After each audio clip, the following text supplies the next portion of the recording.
Most of the interview has been about domestic issues, but it began with Syria and the president defending, saying it was a quote-unquote perfectly executed strike against chemical weapons facilities, that there was no civilian killed in those airstrikes, and that France had not declared war on the regime of Bashar al-Assad. He insisted the action was legitimate. This is obviously a way of finessing the fact that it's not exactly legal in terms of international law because it has no mandate from the United Nations. And the president went at length to explain to his contradictors that, well, obviously, at the United Nations, the Security Council is stuck because of the opposition of Russia, and that this was the only way to reinforce the need for the regime to respect international law, especially the use of chemical weapons against its own population. So he's saying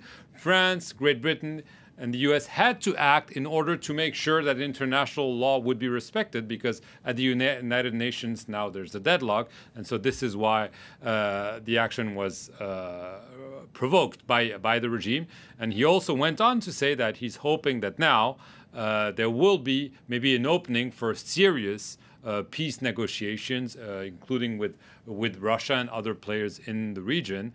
And he also added that he was able to convince the U.S. President Donald Trump to remain engaged in Syria, whereas we might remember that a few days ago, the U.S. President had hinted that he wanted to get out of Syria.